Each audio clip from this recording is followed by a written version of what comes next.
This is TSN Inside Sports. New Jersey's Montreal connection. Larry Robinson is one of several ex-Habs who've turned the Devils into contenders. Tonight, we'll talk to Larry and to Philadelphia Flyers GM Russ Farwell, who today fired his head coach Terry Simpson. Also, our weekly panel, Steve Dryden and Bill Clement.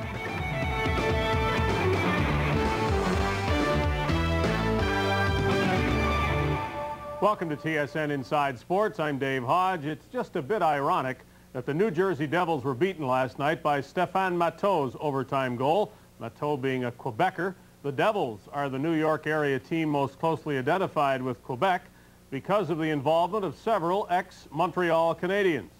The New York Rangers have their Stanley Cup experience from 7 former Edmonton Oilers.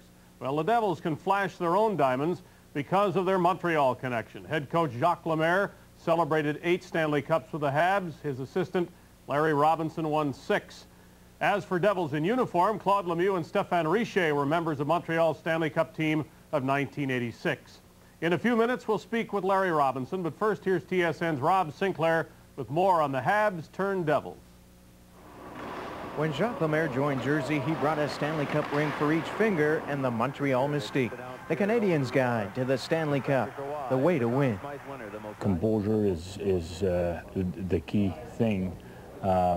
You have to believe in yourself. You have to be patient. You have to do the little things right.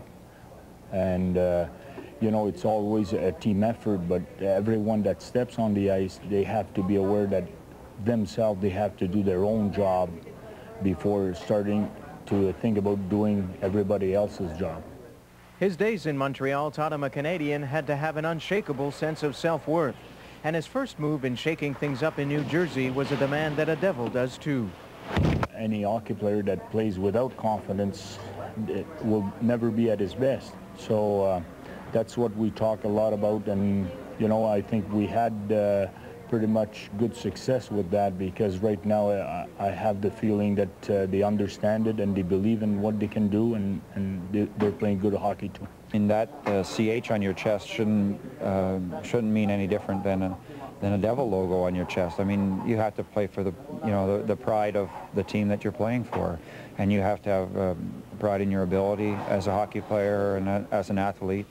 It's been said Lemaire is a student of the Montreal mystique, but in a sense, it's all he knows. He played for the Canadiens, he coached the Canadiens, and was even assistant GM of the Canadiens. Yet Lemaire's commitment to the Canadiens is not absolute.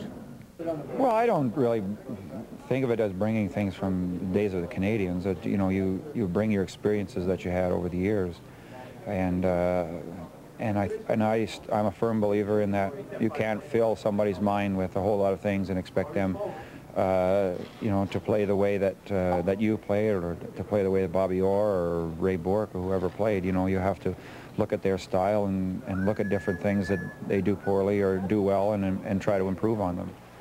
For 2 former Canadians on the team, just playing in New Jersey is an improvement. Stéphane Richer had 2 50-goal seasons in Montreal, but unrealistic expectations made him want to get out and play by his own rules. In my rules, I'm not supposed to talk about Montreal anyways. Tom Chorsky's time with the Canadiens hasn't done much to help him in New Jersey either. The mystique was all around him, but he never really felt a part of it the way he does here. I was able to take in a lot of the tradition, a lot of the history, their winning ways, just the feeling that it surrounds the Forum and the Canadiens sweater.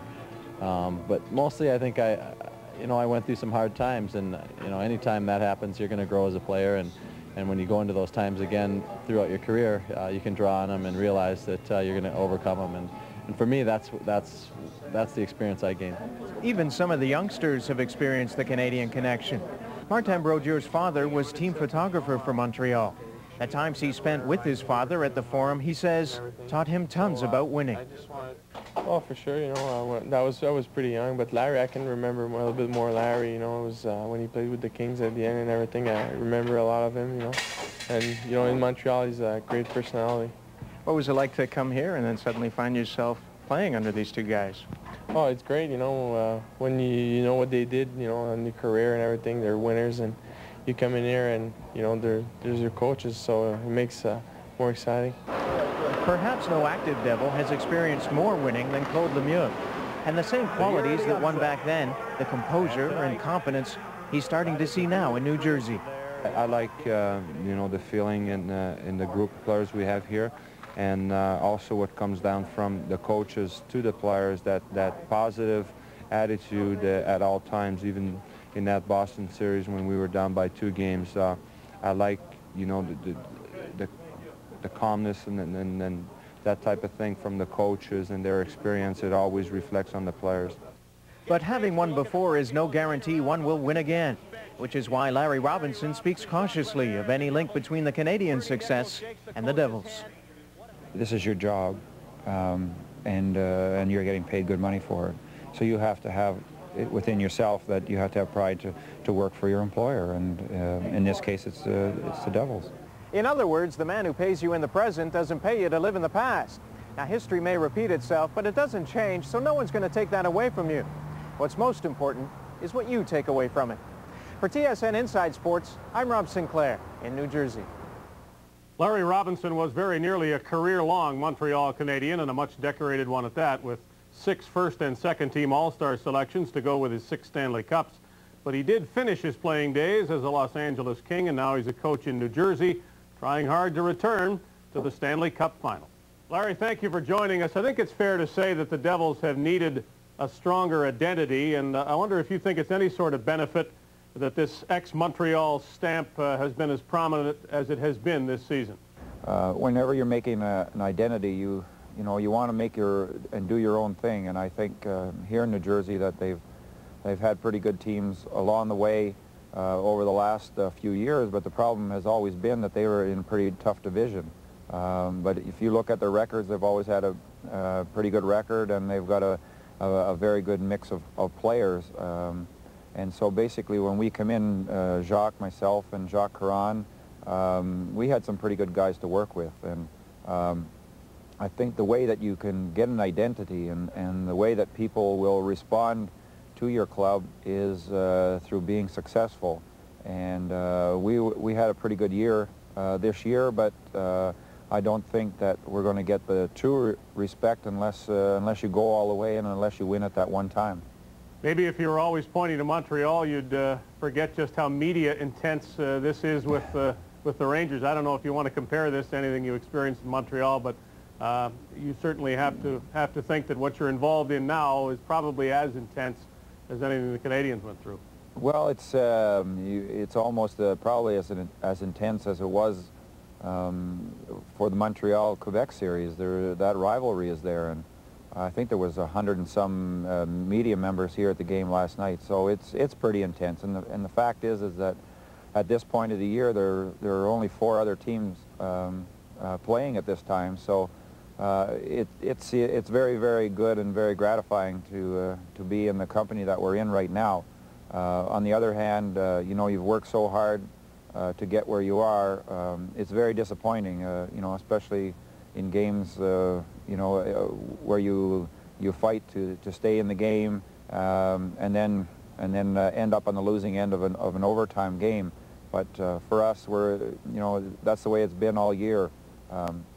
We've worked hard to get into a good position, and then we end up with our backs against the wall. And then when we get our backs against the wall, that's when our team seems to play its best hockey. So we're hoping that we can rebound from our losses and get that much-needed identity that we need. How do you think you'll be affected by the tough loss last night, given the fact that an overtime loss to put you behind in the series is on home ice can be tough to deal with? Well, it can be, but again, you can point back to the Boston series where we started and we lost both of our home games here. I don't know, there's something with this team that we seem to do better in adverse conditions. And again, it was a tough loss, but I still think that we have guys that aren't playing up to their full capabilities. I think we're getting caught up a little bit too much in the emotion of these games, and we've been and taken a lot of pride in the fact of the way that our team play has been very disciplined, and we haven't taken foolish penalties. We're a very good position team, and I think at times throughout this series we've We haven't played discipline. We've gotten out of position. As a result, when you do that against a skilled team like the Rangers have, you're asking for trouble. Larry, your coaching future, based on the success you've had this season, does it make you want to stay in this for a long time, become a head coach, or do you entertain those thoughts now? I'm not really entertaining those thoughts now, especially, you know, the way this season has gone. I've been through 2 double overtimes and a quadruple overtime in Buffalo, and it's kind of taken its toll. I don't know if my wife's going to recognize me when she sees me again. You know, if they had told me that the coaching was as hard on you as it has been, I don't know if I would have taken it. It gets a little frustrating at times. You know, you can't get yourself caught up in what's happening on the ice, as far as maybe not getting the calls that you'd like with the referees, or guys not playing the way that you want them. And I guess maybe that comes with experience, and sometimes I get myself a little too emotionally involved, and as a result, you're due for disappointments, and then it's harder to rebound, and you can't think straight. So I'm learning every day, and I'm certainly very fortunate to be able to work with Jacques Lemaire, and I think he's a great hockey man. And right now, I don't know if I'm, you know, really capable of taking a head coaching job or going any further in my coaching duties than I am right now. I still think that I have a lot to learn. The alternative to all this overtime is missing the playoffs, and exactly. Wives don't go for that either. Yeah, that's for sure. Larry, thanks for talking with us. Good luck to you and the Devils. Okay, it's always a pleasure.